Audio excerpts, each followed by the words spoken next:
Trapped by a witch. In the year 2017, I started a relationship with a university classmate. She had just arrived from her hometown and was renting a small apartment in the city center to pursue a university degree, as it was impossible for her to study in her hometown.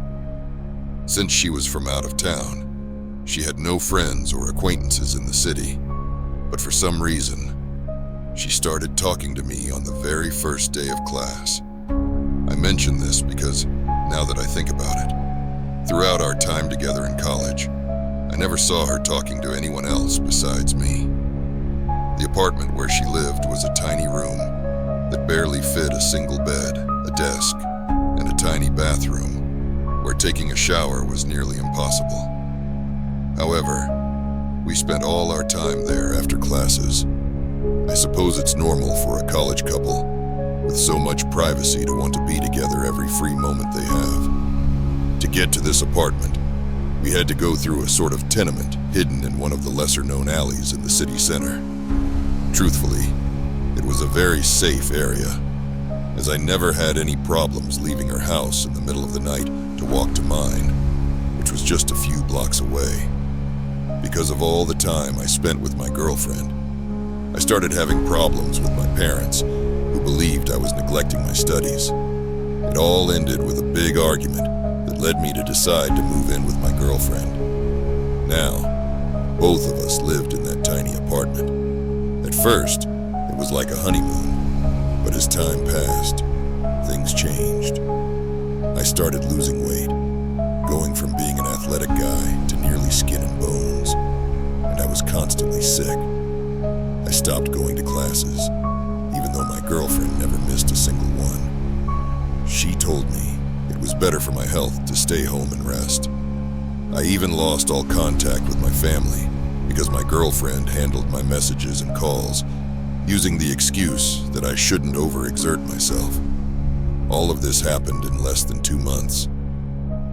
I reached the point where I was only awake when my girlfriend came home from school, and she made me drink water without letting me eat anything, claiming that food would make me sick. One day, when my girlfriend took longer than usual to get home, I woke up. Determined to leave that room and find something to eat, I gathered what little strength I had left and stepped out. To be honest, I don't remember how long it had been since I had last seen the sunlight or felt the wind. As I took a step outside the apartment, I felt something under my shoes. Right at the entrance, there was a line of salt. At least a kilo of salt spread across the doorway. I didn't understand why, and to be honest, I didn't care. The only thing I wanted was to eat something.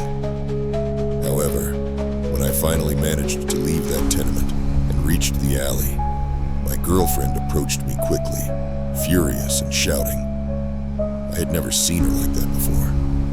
I thought she would be happy to see me up on my feet, but she wasn't. She grabbed my arm and, without any effort, pulled me back inside. She made me lie down again and started giving me more water, more than usual. But this time, it had a bitter taste. I couldn't refuse to drink it because she made sure I swallowed every last drop. After that, I lost track of time. I felt completely weak, and I truly believed I was going to die. Occasionally, I would wake up in the middle of the night, sensing that my girlfriend wasn't there. Every night that I woke up, even if just for a few minutes, I was completely alone. But I could hear something. I heard something falling near the door and being spread around. Now I know it was salt. After 3 months of living there, something I only knew thanks to my family. One morning, my mother and father arrived at the tenement. They had found me after searching for weeks. They asked the landlady to open the place, and my father carried me out in his arms. I spent some time in the hospital. I was truly at death's door. It turned out that my girlfriend had been giving me just enough to keep me alive, but I was already in terrible condition. condition.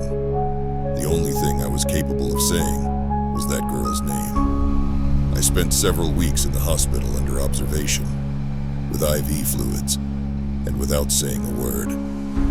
When I was discharged, my mother took care of me, feeding me, bathing me, even taking me to the bathroom. They couldn't understand how I had gone from being a lively young man to being completely unable to take care of myself. While I was in the hospital, they ran all kinds of tests on me, but they found nothing unusual aside from the obvious severe malnutrition I was suffering from. No one could explain how I had gotten to that point. Throughout my recovery, I had no contact with my girlfriend. She never looked for me, but I still thought about her and longed to be with her, not with the same intensity as before, but the feeling was still there. That's why, one morning, while my family was out handling some errands, I decided to go to her apartment. It took me some time to find that alley. The same place that once felt just a few blocks from my house now seemed much farther away. I couldn't understand what was happening. When I entered the tenement, I found the apartment open, completely empty, except for a woman who I knew lived in the apartment next door. I had seen her the day my father carried me out, peeking through a small window. Now, she was inside the place where I had lived, burning herbs and sprinkling a viscous substance. When she saw me, she approached with joy in her eyes. She looked at me and said, "My boy, I can't believe you're still alive. After what they did to you, I thought you wouldn't make it." When I asked what she meant, she told me that she had arrived just a few days before I was taken away. She was the one who had spoken to the landlady so my parents could get inside. She told me that the woman I had been with had been draining my life away. At that moment, I asked her what woman she was referring to, as I had lived there with a young girl my age. She said that wasn't true, that I had seen her as she wanted me to see her, that she had surely made me eat or drink something to trap me there. I couldn't believe what she was saying. The way she described her, she was at least 30 years older than me. None of it made sense, but I didn't want to argue with the woman who had actually helped me. She asked me never to return and never to try looking for my girlfriend. When I returned to university, I asked about her, but no one knew who I was talking about. No one had ever seen a girl matching her description. The few people who remembered me, from the short time I had attended, told me they only recalled that every day after class, I left with an older woman, and we walked away hand in hand. It was incredibly hard to process. I couldn't believe that all those months had been a product of my imagination, or had something to do with some kind of magic. But now, I don't think it's so crazy. That would explain why the other tenants kept salt at their doors. Because, as I later found out, they swore that woman was a witch who had fled from her village.